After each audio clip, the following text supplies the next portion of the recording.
Bom dia, boa tarde ou boa noite, aluno Pedro Benaia da turma 2002. Eu estou aqui apresentando um trabalho de literatura e eu vou falar sobre o poema A Fonte, do Antônio Batican Ferreira, da Guiné-Bissau. Eu vou ler agora. Eis-me perto da fonte, muito perto. Vejo brotar a água, uma água clara e límpida, boa, amável. Eis a fonte, fica perto do Badipó. Junto dela nasci. Eis a fonte da minha infância. Sim, eu amo essa fonte. Admiro-a, brinco, eu e meus irmãos, à sua beira. Fica perto de Badipó. Desse lugar quase sagrado, desse lugar ensombrado. Badipó, fonte de nossas almas. E sua água nos atrai, e acarinha-nos, vemos lá noite e dia. E é a fonte que está mais perto. Olha a água brotar da nascente, como de fonte, como um regato. Sim, parece-se mais como um regato. Mais pequena ainda que a fonte é a nascente, onde tudo vem beber. A nascente, nossos pais amá-la. Nossa, a nascente é fonte das árvores e das folhas. Olhamos a nascente, o ribeiro, manancial de nossos pais. É verdade, essa fonte é muito antiga, nascente da tradição, fonte da história. Eis o manancial do reino tão perto de Badipó. Bem me lembro, há muito que ela se conserva no mesmo lugar. Manando a água cristalina, eis a ponte do reino. Ela protege-nos. Ela é a alma das crianças. Fonte do reino, força nossa, ela é a nossa protetora. As chaves do reino onde estão? Nessa fonte, onde meus irmãos e eu vemos às vezes monstros e trememos em tom de medo. Ou choramos. Nós, filhos do reino, nós, príncipes desse seu reino. É verdade, como príncipes de tudo cantamos, nós, príncipes de Baboque, bem amados, pelo sangue oriundos daquele rei. Daquele é rei dos reis. Nós que vimos do seu reino, de todos os mais poderosos e vasto, com o reino de Baracel. E Baracel é um grande reino, onde príncipes vêm à luz. Baracel, terra bem nobre, seu lugar de nascimento. O mar. Olhai, o mar tem influência singular sobre mim. Os animais são aquáticos, são tantos. Valia a pena persegui-los no mar alto? Valia a pena saltar através das ondas? O mar. Esse mundo que homens não habitam é imenso, tão belo e tão perfeito. O mar tem influência singular sobre mim. Eu bem queria ir ver as ondas. Valia a pena olhá-las a correr loucamente. Valia a pena ver qual delas primeiro entrava na baía. Ah, mas o mar vasto. No entanto, aqui nos fala sim. Fala-nos interiormente e nós compreendemos a sua língua. É uma língua que se entende. Ah, que impressão nos faz o mar. E esse é o texto. E analisando historicamente o poema, a gente vê falta de contexto histórico específico, porque o poema não fornece datas, nomes de autores, referências a eventos históricos concretos que permite situá-lo em um período local ou específico. Também sobre a natureza lírica e subjetiva, a obra é predominantemente lírica e subjetiva, expressando sentimentos e sensações pessoais do eu lírico em relação à fonte. Essa característica dificulta a identificação de elementos históricos subjetivos. Possibilidade de ficcionalização. É possível que o lugar Badipó e a fonte descritos sejam criações do poeta, fruto da imaginação dele, ou inspirados em lugares idealizados. E romantismo, a valorização da natureza, dos sentimentos e da subjetividade presentes no poema remetem ao romantismo, um movimento artístico que valoriza a emoção e a individualidade. Aí também tem o regionalismo, A fonte, ligação do eu lírico como um lugar específico. Bate-pó pode ser associado ao regionalismo, movimento que é literário que valoriza a representação da cultura e da identidade de regiões específicas. E também, por último, o simbolismo, a atribuição de significados profundos e simbólicos à fonte, e a água pode indicar uma influência do simbolismo.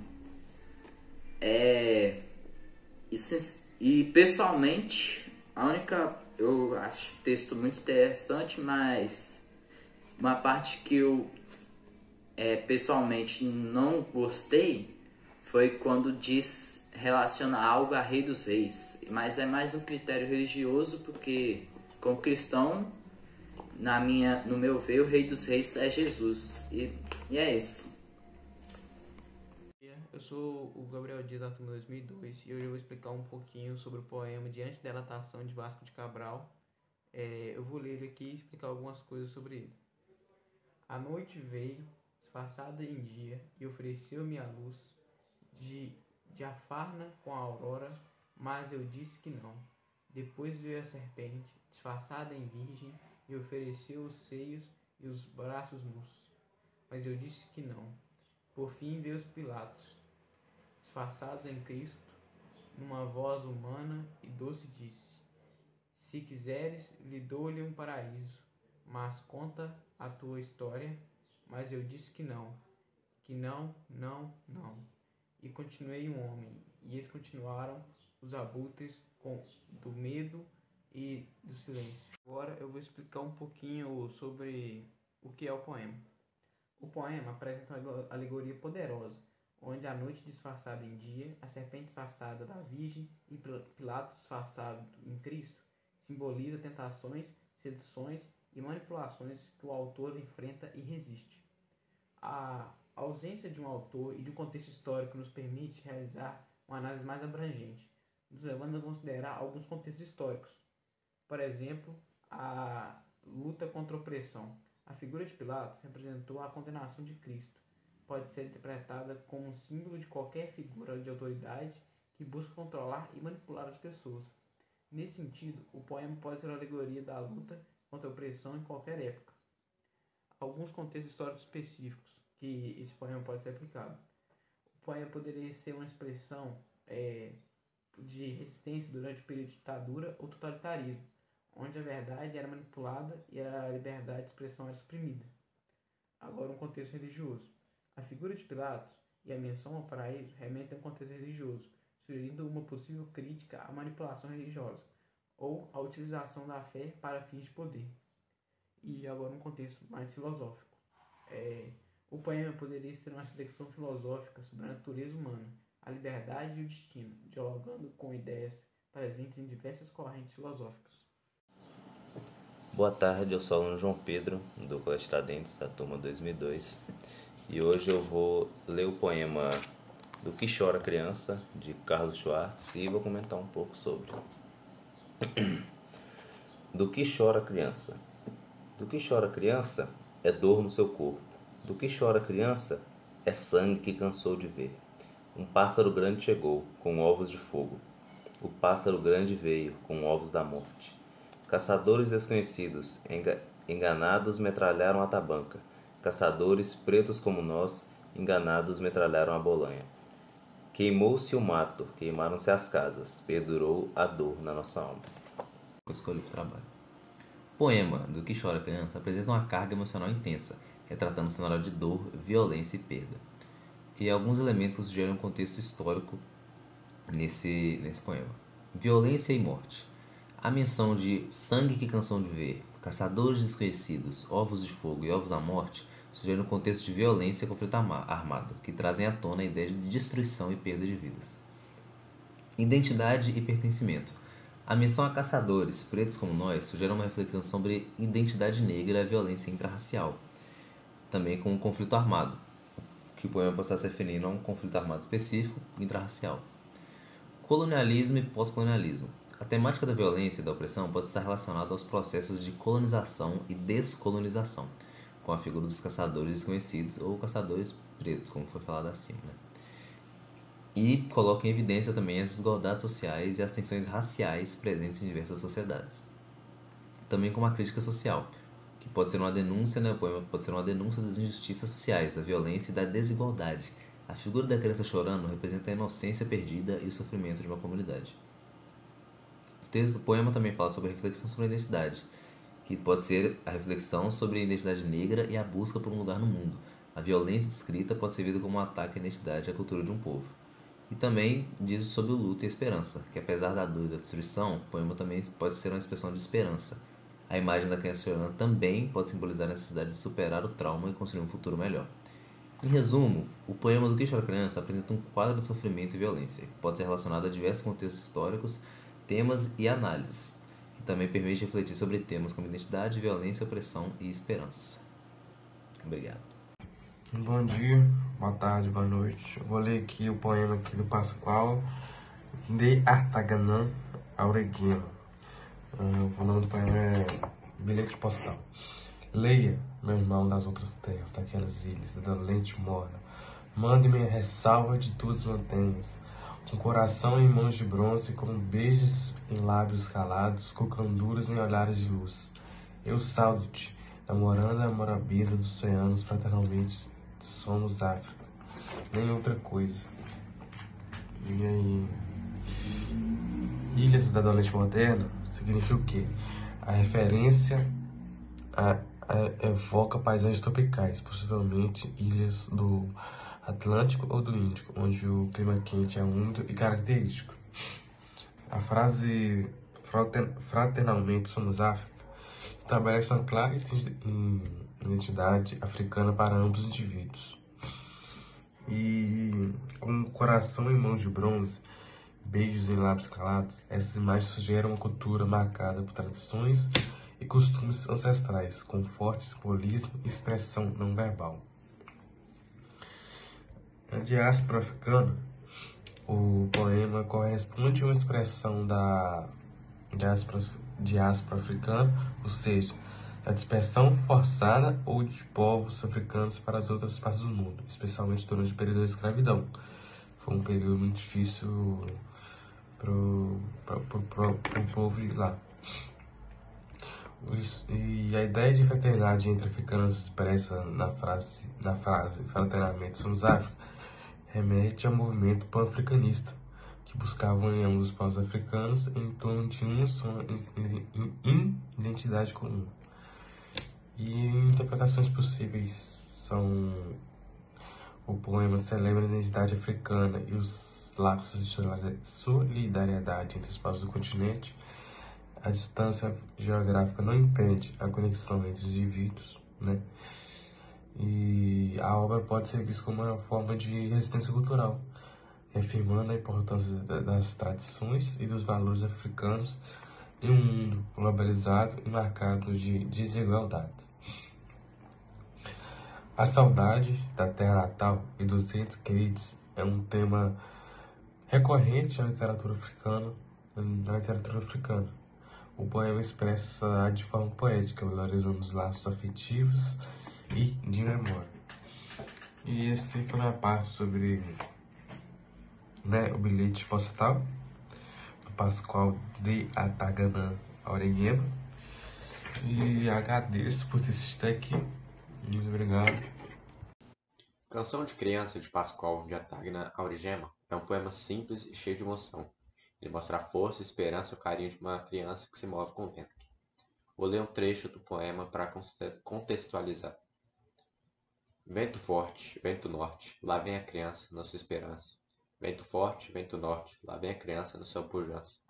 Da tabanca erguida, toda ela de vida, lá vem a criança na sua embalança. Lá vem a criança na sua bonança, lá vem ela, lá vem, saudar alguém. Lá vem a criança na sua esperança, lá vem a criança na sua pujança. Lá vem a criança na sua bonança, lá vem, beijar a mãe. Poesia Canção de Criança, de Pascoal de Arigema. Alguns elementos de Canção de Criança, de Pascoal de Arigema, que eu posso refletir, é da tabanca. A palavra tabanca remete a comunidades tradicionais africanas, especialmente na África Ocidental, pode sugerir uma conexão com a cultura e a história dos povos africanos. O vento. O vento em diversas culturas é associado a mudanças, inovação e a chegada de novas possibilidades. No contexto histórico, o vento pode simbolizar transformações sociais, políticas ou culturais. Criança. A figura da criança, presente em diversas culturas, simboliza o futuro, a esperança e a inocência.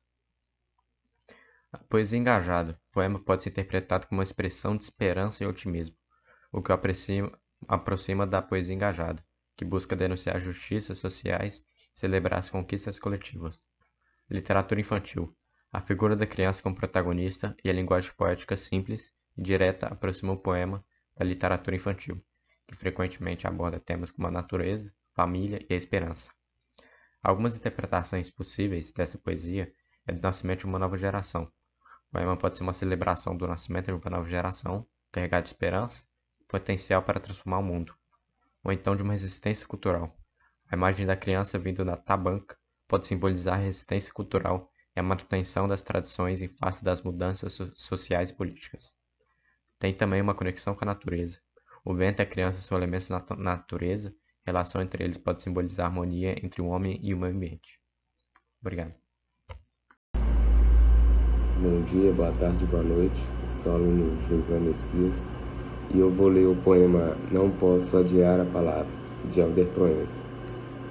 Quando te propus um amanhecer diferente, a terra ainda fervia em lavas e os homens ainda eram bestas ferozes. Quando te propus a conquista do futuro, vazias eram as mãos negras como o breu o silêncio da resposta. Quando te propus o acumular de forças, o sangue nômada igual coagulava em todos os cárceres e em toda a terra. Quando te propus um amanhecer diferente, amor, a eternidade voraz das nossas dores, era igual a Deus Pai Todo-Poderoso, Criador dos céus e da terra. Quando te propus olhos secos, pés na terra e convicção firme, surdos eram os céus e a terra receptivos, as balas e punhais as amaldiçoavam em cada existência nossa. Quando te propus abraçar a história, amor, foram tantas as esperanças comidas, insondável e fé forjada, no extenso breu de canto e morte. Foi assim que te propus, no circuito de lágrimas e fogo, povo meu, o hastear eterno do nosso sangue para um amanhecer diferente. Vou apresentar o poema Não Posso Adiar a Palavra, de Helder Proença. Elementos que sugerem o contexto histórico. Lutas sociais, a referência a lavas, bestas ferozes, cárceres e balas, sugerem um contexto de opressão social e política, onde os indivíduos são subjugados e privados de seus direitos. Desigualdade. A menção ao sangue nômada e igual, coagulando em cárceres e em todos os homens, indica a existência de profundas desigualdades sociais e a luta por justiça. Religião. A ironia em relação a Deus Todo-Poderoso sugere uma crítica à religião como um instrumento de opressão e alienação. Violência. As referências a balas e punhais evidenciam um contexto marcado pela violência e pela repressão. Esperança. Apesar de adversidades, o poema transmite uma mensagem de esperança e resistência, expressa na busca por um amanhecer diferente. Possíveis contextos históricos e suas implicações. Lutas anticoloniais. O poema pode refletir as lutas anticoloniais de diversos países, onde os povos oprimidos buscavam a independência e a autodeterminação. A imagem das lavas poderia simbolizar a violência da colonização, enquanto as bestas ferozes representam os opressores. Lutas por direitos civis. O poema também pode ser relacionado às lutas por direitos civis, como o movimento negro nos Estados Unidos ou a apartheid na África do Sul. A busca por igualdade e justiça social é um tema central nesses contextos. Ditaduras e regimes autoritários. As referências à opressão, à violência, à repressão sugerem um contexto de ditadura ou regime autoritário, onde os direitos humanos são violados e a liberdade de expressão é suprimida. Em resumo, o poema Quando Te Propus é uma poderosa expressão de luta e esperança, que ecoa em diversas experiências históricas de opressão e resistência. A obra convida o leitor a refletir sobre a importância da união, solidariedade e da perseverança na construção de um futuro mais justo e igualitário.